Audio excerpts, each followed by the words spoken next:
How oft, when men are at the point of death, have they been merry, which their keepers call a lightning before death? Oh, how may I call this a lightning? O my love, my wife, death that hath sucked the honey of thy breath, hath had no power. Yet upon thy beauty, thou art not conquered. Beauty's ensign yet is crimson in thy lips and in thy cheeks. And death's pale flag is not advanced there. Tybalt liest over there, and oh, depart again. Here will I remain.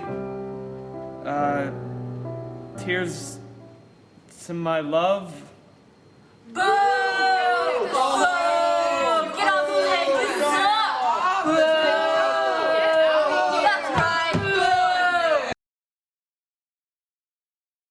boo! Okay, now I know that our last production didn't go over so well, but I'm pretty confident that this one's a lot better.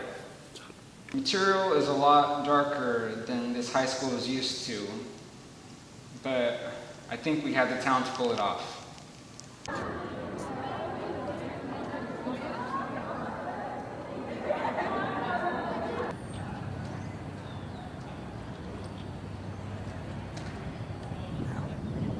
I can't believe he got cast again. What was he smoking when he did this? He did give a really good audition. He really was trying during Romeo and Juliet, but he was on meds. I think he's got a loose screw or something.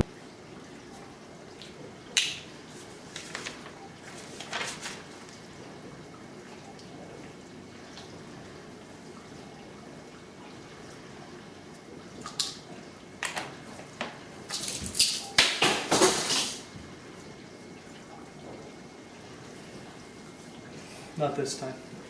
No, not this time.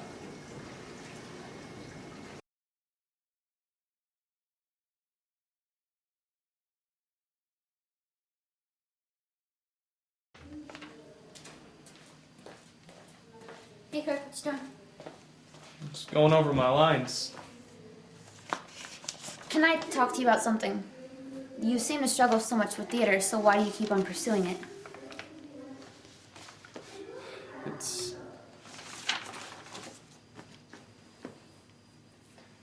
It's kind of a long story. Do you want to listen?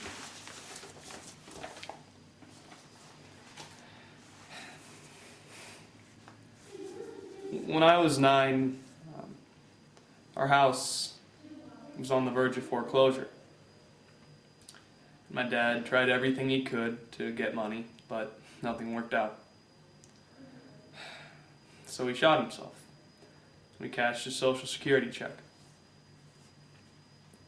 My mom's never really recovered. I mean, she functions just like she used to, but emotionally it's like I'm living with a mannequin or something. Because of that, I've never really felt loved. I mean, it's not like there's ever really been anyone there to cheer on my accomplishments, tell me I did a good job. 2 years later, my class went to see Into the Woods. It was an amazing production, and when it was over, we gave the crowd a standing ovation. You could literally feel the love around the room. It was incredible. And that's when I decided that that's what I want to do. I want to be in a play, and I want to get a standing ovation, so I could be on the receiving end of a crowd's love. So when middle school rolled around, I got cast in A Christmas Carol, just in the crowd scene. And about 5 minutes before I went on stage, I had a major panic attack. I ended up not being able to perform.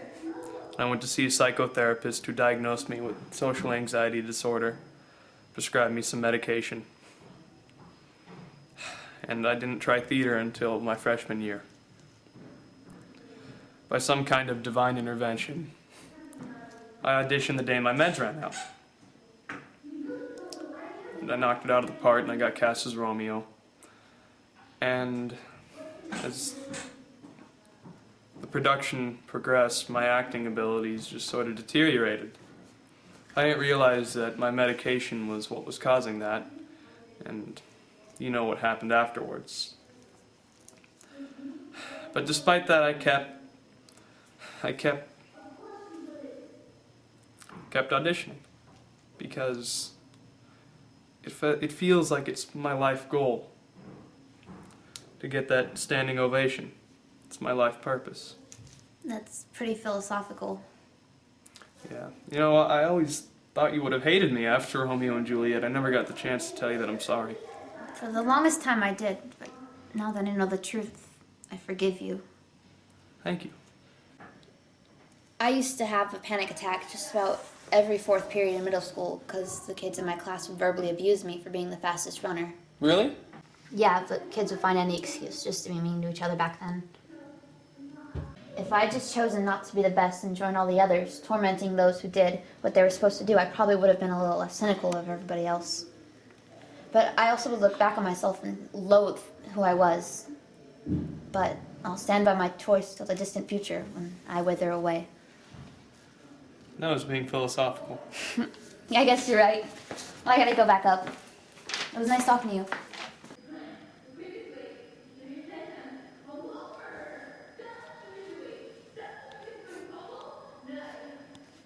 It's not like that. No. No. It's not like that.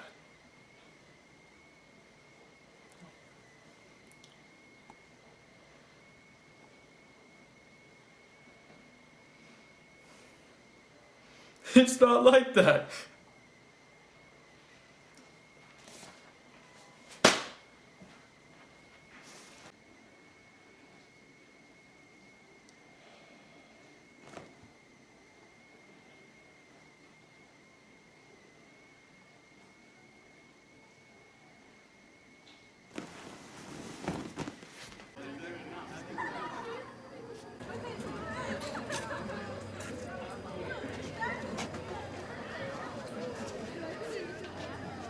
Hey, Ann. Hey. Oh, hi. I was actually wondering if I could maybe talk to you. What is it? Ever since we had that talk the other night, I've noticed myself getting better, mainly my delivery and sort of understanding the character. I realized that what it is the motivation. Being there to listen to what I had to say helped me understand the character better. I know this is creepy and kind of out of the blue, but I was wondering if maybe you could come over to my house tomorrow, maybe listen to what I had to say, but in character. That way I could know what I wanted to do in time for opening. Okay. It would really help. All right, I'll be there at 3, then it's straight to opening. Of course. Thanks a lot.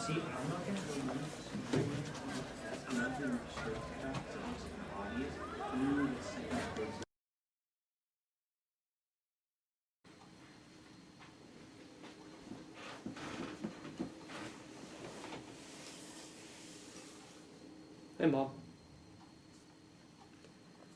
Tonight's the play. I don't know if I'm ready, but something tells me this one's going to be special. It's going to be different. I know you haven't come out to see any of the others, but that's okay. I don't even care if you miss this one either. I have someone coming over to help me. I think it's going to work out for the best. It's going to be something everyone's going to remember.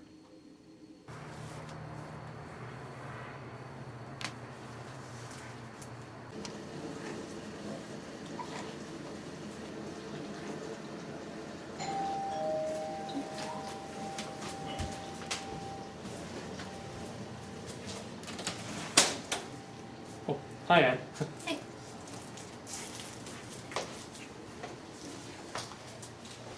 So we're going to be working at the back. I'm just gonna pretend to be my character and then just do what you did in the basement, and then, I don't know, maybe it'll help motivate me.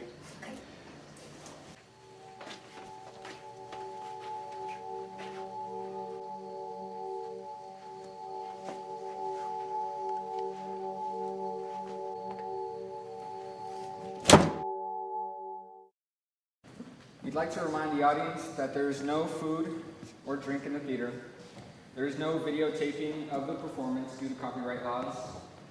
And please, please, please turn off your cell phones.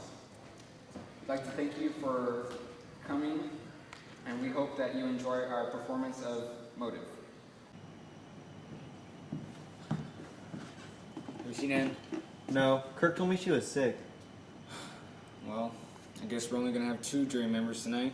Yeah. Mr. Trent, we want nothing but cooperation among us. I'm not saying anything until my lawyer gets here. He's not going to crack. We need something to really get to him. I got it. We gotta get the crime scene photos. I mean, think about what this twisted psycho did. You remember these.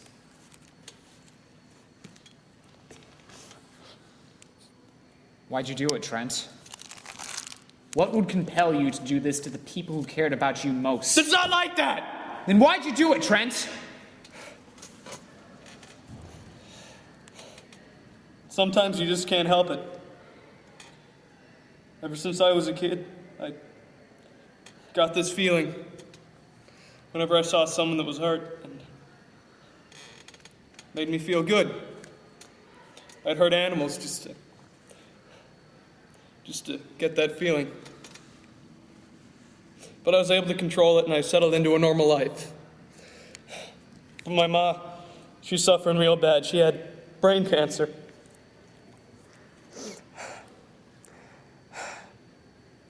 My wife wanted to get the plug pulled just so she could get the money. She didn't really care. Then one day, I just snapped. I couldn't stand to see my mom like that.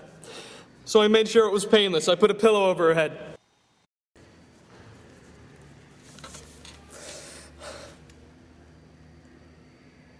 But my wife, you won't ever get me to say I'm sorry about her. She got what was coming. She got what was coming. I dragged her into the shower and I slit her wrists. I watched her bleed out and I laughed. Then I cleaned up the body, made it look like a suicide. I'm sorry what I had to do to my mom, but sometimes you just have to do things you don't want to do. But I'll never apologize for what I did to my wife. I'll never apologize. Jason Robert Trent, you are charged with the inexcusable murders of your mother and your wife. For this, we sentence you to death by fire brigade. May God have mercy on your soul.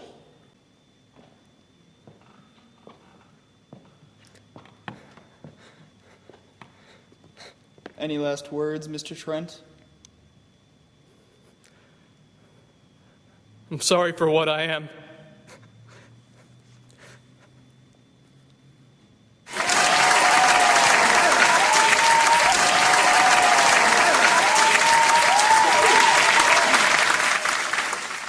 Kirk, that was a great performance. Thanks for pulling through. No, thank Anne. If it weren't for her, I don't think I'd be here. Oh, well, it's good. Listen, we were gonna go get a burger or something. You wanna come? You know what? I'll catch up with you. All right. Good job, superstar.